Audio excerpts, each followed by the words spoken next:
with beyond the numbers. So numbers are sexy, it makes it easy for us to track, but what happens beyond them? You gonna take us away, Zach? Well, I mean, numbers are part of it, I guess, in some way, because It's just feedback. they're metrics as well. Like it's easy measurement. It's like, last week I did 60 kilos. This week I did 65 for the same reps. It's an easy buy-in. It's easy for us to understand. We just simply look at number smaller or bigger. Yeah, easy. It's like running. You're like, I ran 400 in 2 minutes. I ran 400 again the next week in 1 minute 58. I'm faster than I was previous. And it's like, cool, that's also a number. We can work off that. But I just find it's like, how did you feel during the running? What are you thinking about prior to the session? What are you thinking about during the session? What are you thinking about for the next session? Like, these are also very important factors that a lot of people don't consider. On the previous podcast, we talked about one of Michael's pet peeves, which is, I just want to come in and move. I really don't want to think about what I'm doing. And for anyone who's even remotely semi-professional or serious about their training, you would know that there is a genuine amount of thought that goes into what you're about to do. Even if it's like, I hate that movement, that's still a thought. You're like, I am dreading this movement coming up. If you just show up and like, here's the movements I'm doing, let's just do it. Like, cool, that's going to be an average performance or worse. It's just going to be, you're going to put no effort in, and the outcome is going to be a lot less. And those are the same people who are like, I'm never improving. Why am I never improving? Yeah, and you have a very controlled environment where you have like over 200 people doing the same program. So it's like they're all being exposed to the same dose, the same tolerance. Like you're going to have some crossover where people have similar starting points. And then you'll see one person absolutely have great responses to that program and the other person not. And a lot of it is to do with the TED. Yeah, and that's probably one of the main things talked about when it comes to this. Now, I did hint about it on the previous podcast, which is my favorite thing, the TIA method. And intent is the I in the TIA, which is great. But the starting point would be the thought. And I think both from physical, mental, and even spiritual levels, having thought or thinking about what you're about to do applies in all aspects of life. Mike always talks about planning the session before you come in to do it, which means it requires a amount of thought. Michael might program 50 back squats at 40 kilos. Okay, how are you going to explain that to people? What are some strategies they should use? What's some modifications? If you just show up to the session unprepared, you are always going to be worse. You're going to stumble over your words. You're going to make things up. Things aren't going to make sense. People are looking at you confused. Like, that's just one example of having some thought versus not. What are your thoughts, Michael, on having thought? Visualization is huge. We always talk about like 10 minutes of preparation can make you feel like, or make you seem like the smartest person in the room. Yeah. When really all you did was use Google ChatGPT for 10 minutes, which is most of the podcasts out there. Yeah. Everyone's just talking fucking shit out their arms, but it sounds like good shit because they're just prepared. So you can only imagine, like, if you give it an extra 2x there in that preparation, going, okay, so this is what I want out of the session, and this is how I'm actually going to implement things to make sure that I get that. Like the deadlift workout that we did yesterday. For me, I don't really like deadlifts. Like it's like, for me, it's a movement that I'm like, yes, I can't wait to deadlift. If it's muscle ups or handstands or stuff, I'm like, fuck yeah, like, it doesn't matter what's going to happen. I'm always really motivated to do that session. But I would visualize, like in my head, I'm like, okay, I'm going to do the workout at 4:30 with Billy. This is how we're going to break it up. This is what I want to try and achieve. I want my smallest set size to be 3. I want to try and keep my rest breaks relatively short. So you just kind of plan it out and you try to be realistic with it. Probably the biggest thing. Yeah. We all know that person who has like a level of fitness here and the perception of their level of fitness is here.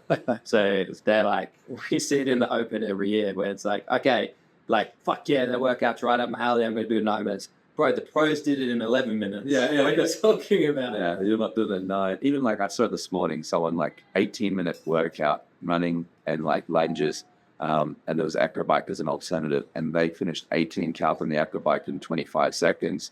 I was like, it's going to be a long workout for this person. I was like, there's stuff for today. There's 4 more acrobikes coming up. Yeah. So I'm just like, well, there was no thought into that. His intention was great. It was like, go hard, go home, right? And there's an Oz. No, it wasn't Oz. But if it was Oz, it would make sense. You'd probably be able to back it up. But it's one of those things where I'm like, when it comes to thought, I think, like you said, like, and pre-planning your session, even if it doesn't go to plan, being more prepared has carryover benefits, and you're more likely to be successful than being unprepared. So even just coming up with a simple strategy for the workout, when you had a look at it prior, 5-10 minutes before the session, you're going to be better off than the version of yourself who doesn't strategize, who doesn't think about it, and doesn't be realistic and plan. I think it's really big in strength, because strength is one of those things that even like visually looking at someone doing strength training, it's easy, right? Oh, wow, he's just doing a couple of sets of 5 squats. He's sitting down doing nothing, right? Oh, how easy is that? But it's like, okay, these weights are getting challenging. They are getting heavy. And coming into a session, looking at some weights, they might be like, oh, do 130 bench for as many as you can. And your one range 140, be like, whoa, that's going to be hard. Like, how many do I think I can do? You know what I mean? Like, oh, what am I going to do for my warm-up prior to make sure I'm ready for this? There's so many elements that people don't. There's a lot more mental doubt, like in those scenarios. So even though looking from the outside looking in, you're like, oh, that session looks easy. The internal dialogue's very different. Like going and doing a row, push-ups, starting toaster bar. Like you're not ever sitting there being like, I'm not going to be able to do any reps. Am I going to fail the toaster bar? Like it's just not going to happen. But when you are working those heavier weights, that internal dialogue or self-doubt's kind of always there. Yeah. And it's not that it's not like you're just arrogant and you never have the self-doubt. You still do.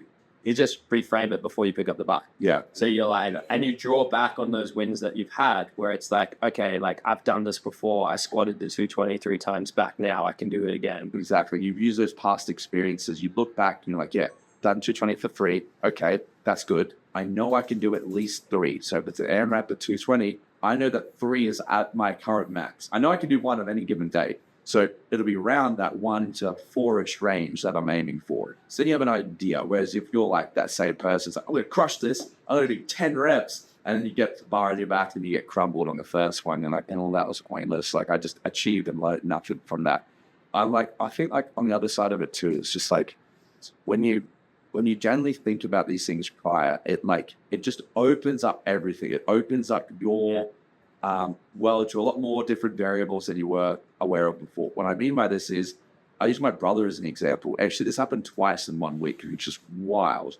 So the first time was a bit different. It was on a bench. He was going for a PR. He failed. Failed to the point where the bar did not move off his chest. Like there was zero movement.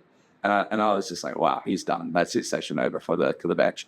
He came back to me after and he was like, oh, I just don't think I tried hard enough. So he thought about it. He thought about his lift and he was like, he watched it back and it's like, I think I could have set up a little bit better. I think I'm going to try it again. I'm just going to try a bit harder and then set up a little bit nicer. Cool. Goes and does it again and then gets it. I was like, what the hell? Like the first one didn't even look close. And the second one, he smashes it. And we're like, what? Like, that's crazy. Then fast forward to a couple of days later, he does the same thing with his squat. As he's squatting, as he's coming up, he gives up straight away. No, it's too heavy. And just bails out of it. And then I said to him, this was more of an intention thing, not just the next phase of the 2IA, right? I said to him, when you approach the bar, you already looked defeated before you started. Like you looked like, wow, there's a lot of weight on the bar. This is a new PR. I don't think I can do this. Instead of, I said to him, we need to get you a bit more hype. We need to back yourself.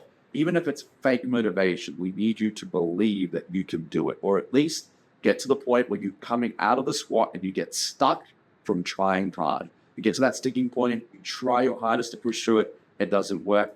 That to me is a proper fail. That to me is someone who actually has given their full effort and they're just not strong enough on that day.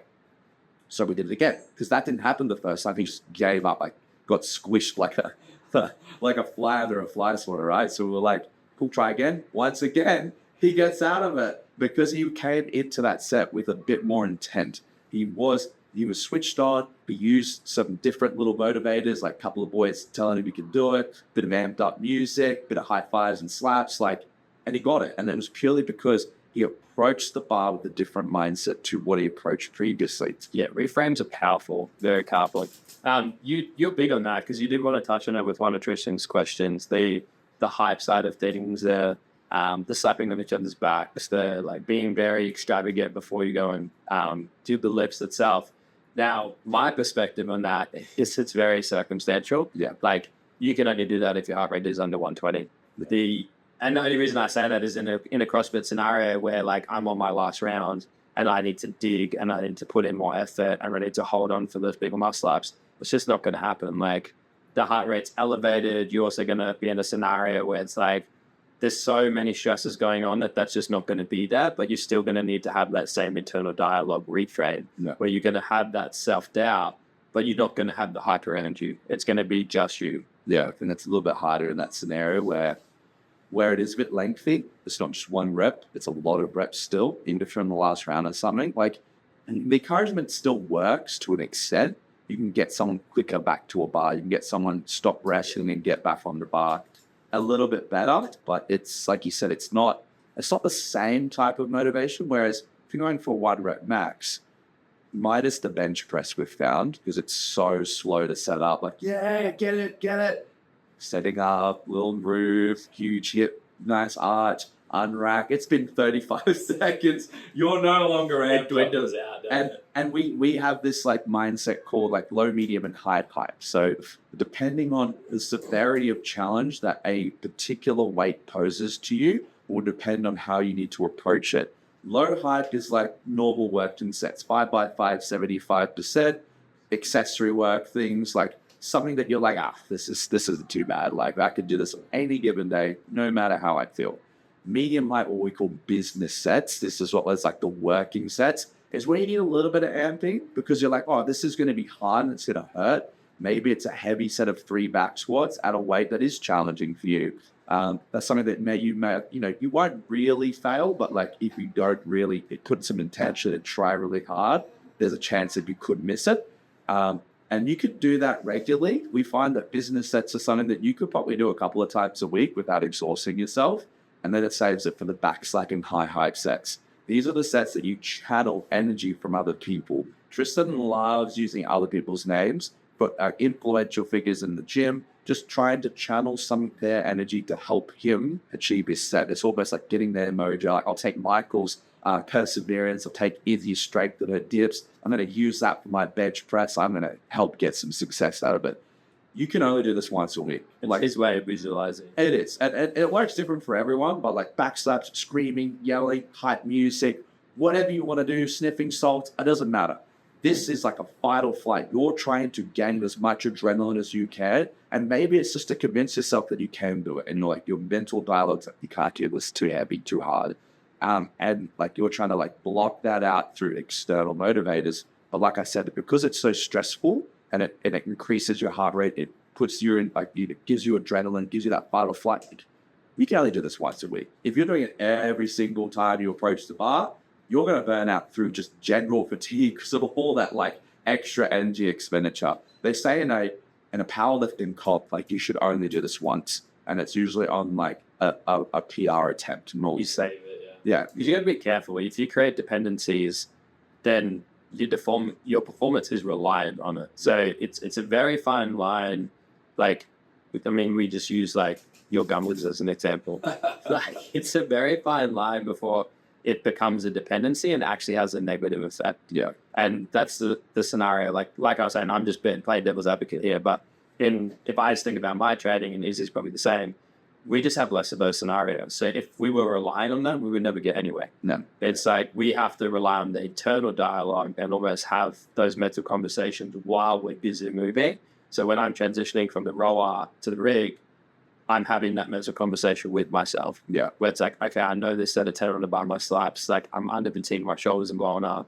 I'm going to hit this as a 6-4 and I'm going to keep this as a 5-second rest. Yeah. It has to be a little bit more intrinsic versus with those scenarios with you guys, like you have a little bit more luxury where there's downtime in between and you can get the boys over and you can hype each other up. Yeah, it's very circumstantial, I guess.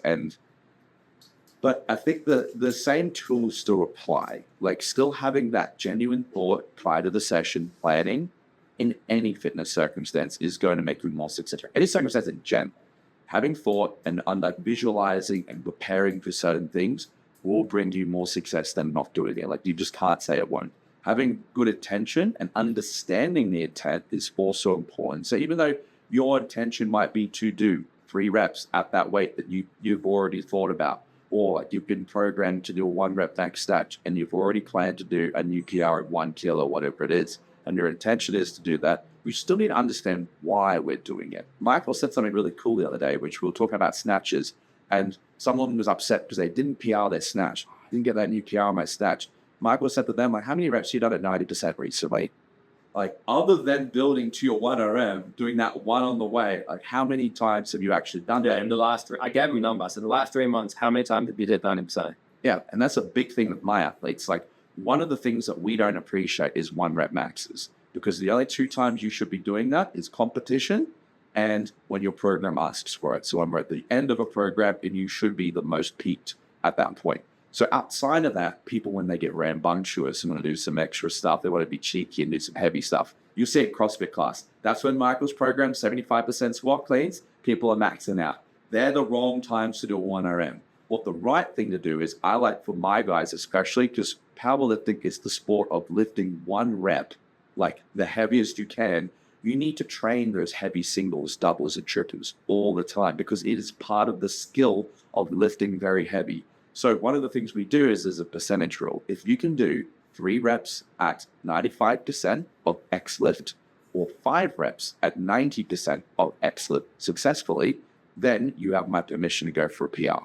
Because either one of those means you should be somewhere within the range of 2.5 to 10 kilos. You need to recalibrate. And that's why you test. You're like, oh, okay, we actually need to work out where the ceiling is now, because it's not where it used to be. Exactly. And even then, some athletes go one step further, and then they're like, okay, I've hit those metrics, but I don't really feel like going for a 1RM, because once again, like, I just don't. That's risky too. It is risky, but there's a higher risk of injury and also a huge risk of failing. So confidence getting. And the only people who care are the boys. The girls don't even know. No. So I asked Tamara if she knew what my 1RM bench is, and she had no idea. She actually always thought it was heavier than what it was. It's the boys that's not going to get you laid. No, it doesn't. She's never been like, oh, wow, it's so attractive that you bench. Yeah, Tyler, take me now. You fucking back squatted 220. Yeah, she's just never like, happened. She's like, I don't even know if that's heavy. Yeah, it's like, oh, great. But it's like, on the other side. Tyler, did you do the dishes? Oh my God. Yeah. Well, because you back squatted, you can take the day off everything. No, it's like, for me, it's like when the athletes come and they're like, well, I don't feel confident to go for a new 1RM, but what I'm going to try and do is do my current 1RM for 2. I'm like, whoa, that's sexy. That's a hot statement to me. I was like, let's see. Yeah. And then they end up hitting it once, and they're like, cool. They go for that second round. Pretty low chance they'll get it, but if they do get it, it's like, what? Like, we're definitely well above what we used to. To do that same maximum exercise for 2, like, yeah, you're killing it. So that's just like, that's the action side of things. That's actually... Yeah, we were talking about the mental, and the action, it builds that self-belief and it validates the thought. So you use the words initially, you use the thoughts, but then you need the action and the behavior to validate the other 2. Yeah, it's ironic. Action is both the easiest and the hardest thing to do. The easiest because just doing it, like showing up and doing it, super easy. Like you said, it could be that person that shows up and just wants to move and just not think about it. And that's the action. But if there's no intention and thought behind the action, and is it really going to be as successful or beneficial? Probably not. But then on the other side of that, like, action is 2 things. It's doing it and doing it well, right? So you can just do it, but if you do it well, then you're also going to be more proficient at the technique, safer, less risk of injury, and you're more likely to progress that said movement or that said thing that you're trying to improve. And for most people, they just don't do it long enough. Like, I mean, Izzy and Renee's post the other day with the butterfly and the high skill sexy movements, and then tying it in with the stuff that no one sees. Like, they don't really ever post themselves just doing handstand holds or just doing like low prone back extensions, or Renee's always up here an hour early before class doing her openers, her rehabilitation, her prehab. Like, no one sees that. Yeah. But it's all the not sexy stuff that allows them to do the sexy stuff. Yeah, exactly. And that's probably like a super important point too, because it's like accessories. I find accessories are overlooked almost all of the time. And this doesn't just mean like, oh, you set a bicep those. Just to fucking, like, every time he's like, oh, I'm accessories. Yeah, fuck that. Yeah. Yeah.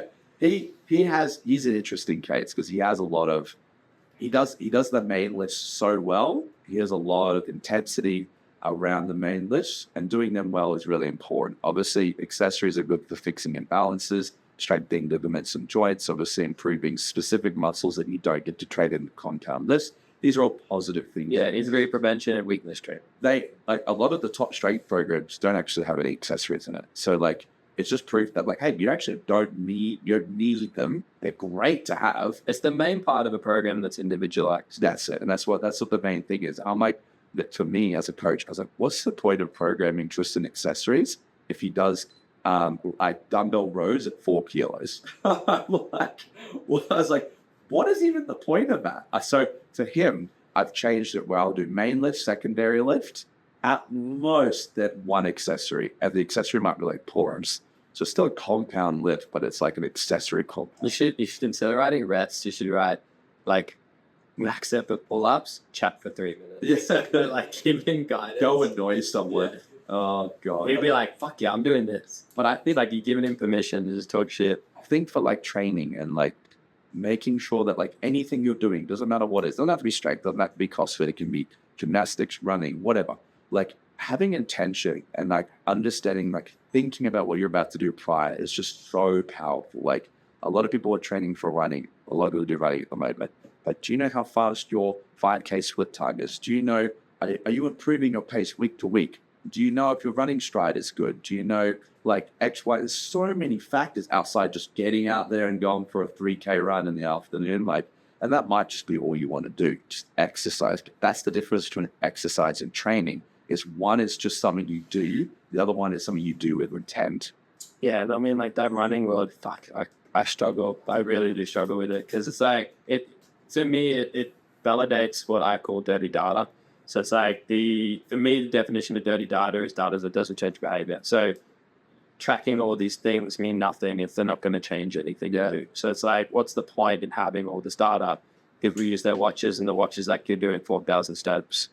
So what? Like, you're not, like, you never looked at it and were like, I need to walk more. Yeah. The whole point of it is to create behavior change. Yeah. And we are getting to the point now where people actually just don't even know what to do with the data because there's so much in front of them, they have no idea what it means, and then it's just pointless. It's white noise. It is, and it's like, is it all accurate? Does it actually serve me a purpose? Like, my watch is like, every now and then it'll be like, need to move more, please get up. And I'm like, hang on, I've done 18,000 steps today. Do I really need to move more? Yeah. I'm like, nah, shut up, man. Don't tell me how to live my life. Yeah, be quiet. And then when I do get up and move, it's like, way to go. I'm like, I can't win. I don't want it to congratulate me for getting up, but it's just like one of the things a watch does. I only wear the watch for the time. I'm like, I like having the time accessible. Yeah. I'm like, all the other bits and bobs that come with it, whatever. That's why I got rid of my Whoop. Like, nothing against Whoop, but like the circumstances that are tracking for me, I couldn't change anything. Yeah. So I was like, there's no point in having this data.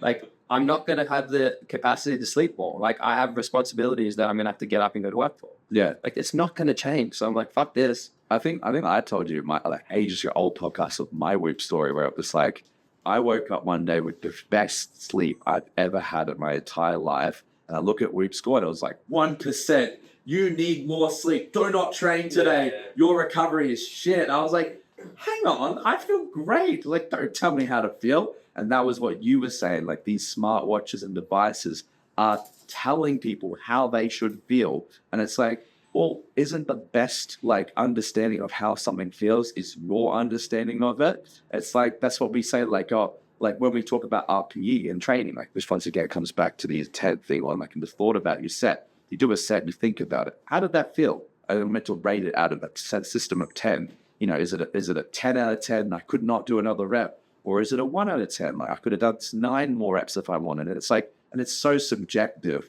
And then like, that's another thing. Like, you'll watch back your training video, you'll do a squat, and you're like, holy crap, that was so hard. Like, I almost failed. And then it's fast. And you like get boing straight out of the bottom. You're like, it did not feel like that whatsoever. And that's where the training, like the video feedback is good, because that's feedback that's saying, like, hey, I thought that was harder than what it was. And I watched it back. It's like, well, okay, I can do a few more sets of that. I'm going to be okay. Or the vice versa, like, woo, killed that set. And you watch it back and it's like, did I record it in slow-mo? Why am I squatting so slow? And then those full moon days, that's what I refer to as like those good training days. They're the ones where they both align. Yeah. So it felt light and it moved fast. As well, most of the time, like you said, you're like, fuck, this is horrible. And then you're like, oh, that didn't look too bad. Yeah. It's so hard to like, that's what I mean. So hard to keep track of what is good and what is not. And I think maybe the last point that Tristan wanted us to cover is the spirituality behind all of this. And this isn't like a religious spirituality. But this is just like your soul, putting your soul into something. And this is what we talked about a bit in the last podcast. But we spoke about like, when should you persevere and when should you pivot? And it's like not necessarily in like what you're doing. This is more in the understanding of like, hey, if you keep trying something, let's say like a 1RM snatch, and you keep missing, at what point should you pivot and be like, well, maybe I do more heavy reps at 90% or 95%? Or when should you persevere? Like, okay, it was just a bad training day. My Whoop band told me that I was 80% recovery instead of 100. Maybe there were some other factors that I have to consider, or maybe my technique's just not on point. So it's like, I think the spirituality behind it of like, hey, like, even though you thought about it, you had all the intention in the world and you applied it, it's one of those bad days. Like it just didn't turn out the way you wanted to, but it's okay. I feel like a lot of the time, like, because you're so passionate and invested in your training and your performance and you want to get better at things, I feel like that time and time again, you'll overcome it in the long run. And you will eventually. That's like, we always talk about it. Like people talk about luck, or they talk about genetics, and they like to talk about things that they can't control. And then the framework that I always utilize is like, the person sitting on the couch versus the person interacting with the world, who's more likely to get the luck. Yeah. Exactly. And like, that's the point. Like, you need to keep interacting with it, and then you're more likely to achieve what you want to achieve. It's not guaranteed. Nothing in life is guaranteed, but you're more likely than the person who's not turning. Yeah. So it's like, just control that. And it's, for most people, it is a concept of just doing more. Yeah. Where it's like, did I need to pivot? It's like and the 90% rule, where it's like, okay, well, I've only done 3 reps in 3 months at 90%. And then it's like, well, what if you did more at 90%? Like, you're more likely or less likely to increase your 1RM? You know what? I'm probably more likely. Yeah. It's less risky. You're more likely to be challenged. And it's like, I think 90% for me feels like, I was told years ago that if you do 1 rep at 90%, you technically have maintained your current 1RM strength. So even though it's 10% off, you're still within that range on a good day. But you can hit it. You can hit it. So it's like, okay, well, that's 1 rep. What does 5 look like? Like, oh, shit, yeah. Like 5 is good news. So it's one of those things where like, I like to use it as a metric and scale of measuring for my guys. And it gives them something to push towards if they just feel good instead of just going from 1RM. And it's so hard to teach the class that, because snatch and clean is a little bit different. And I wouldn't say with snatch or clean, you would do 5 touch and go reps, but you would do 5 reps over like a period of maybe like 10 minutes, 1 every 2 minutes. And if you can hit all 5 reps successfully, cool. There was a challenge I did years ago. It was a Cal Strength challenge, and it was 7 snatches, 7 clean and jerks at 90% of your 1RM. And the goal was to go 14 from 14. At the point that you got 14 reps like unbroken, and your person that you were bursting also did the same, then it would be a clean and jerk off into someone that missed. It's a jerk off. But that's a cool challenge, because once again, like, it's not sexy. It's not your 1RM. It's not an EPR. You don't get slapped the biggest weights on you've ever slapped on. But man, it's an accuracy test. I'm like, that was cool. If you search it, I think it's Cal Strength. It's Spencer Moorman versus John North, I'm pretty sure. And it's like they're going head to head. And I think their coach put up $500 for the guy who gets 14 from 14. And it's like, fuck yeah, like that'd be cool as. Not that Mike was going to put $500 up for anyone of you scrubs. So, but the idea is behind it, right? That's so cool. But I think that's a good place to leave it. Any final thoughts, Michael, on I guess the non-desirables of training? No, I think this is great. Like, talking about it is a big part of it. So it's like having a discussion for those who maybe are being successful, or those who are being persistent and persevering with their goals and turning up every day, and just ask them what they do. Like, I think perspective for me is huge. So understanding that, like, hey, Tyler still has doubt when he walks into that bar. He just talks himself around it or out of it. Like, he has certain strategies and uses. Tristan, classic example. We see someone who, in your mind, is successful. Have a conversation with them. Yeah. Because you can guarantee that your thoughts are not exclusive to you. Right? The main thing that is probably exclusive to you is the actions that follow. Yeah. So it's like, oh shit, okay, like Izzy's having the same things. Like, she's intimidated, just like I'm intimidated. Yeah. But she's still putting herself in that scenario. Yeah. Or she's still getting up and she's like, you know what, I don't feel like training today. But she's trains anyway. Yeah. And it's like, it's more of like, it's not more of, are they a better person and they're a better athlete? It's more, they have more tools in their toolbox at their disposal to help them cope with X, Y, and Z. And it's like, why not just steal those tools, right? Use them for yourself. I feel like, yeah, just, it's like, I don't feel like you're stealing, because everything that we're doing like has been built on the work of others, the success of others. Yeah. So I say that all the time to my guys. I'm like, I steal my athletes' techniques for everything. Like, I use it for other athletes. I use it for myself. If I see something that's working really well, I'm like, I'm going to take that. That's mine now. And I was like, because I'm like, well, if it's working well for them, let's see if it works well for me. And I'm like, both mindset and technique, setup, could be anything. Yeah. I'm like, why not just use it for myself? And like, wow, like sometimes I've had amazing results by adjusting and modifying my technique to include something that my athlete does. Sometimes it's just crash and burn. It didn't work for me at all. But like, it's only no harm in trying, right? No harm in giving something a go. And if that means... Just don't take the easy path. No. Because that will guarantee that nothing changes. That's it. I think that's a good place to leave episode 12. That is the non-desirables, the training mindset, question by Tristan Jones. If you guys have a question of your own, once again, leave it at Unbound Athletic Instagram or personally message one of us.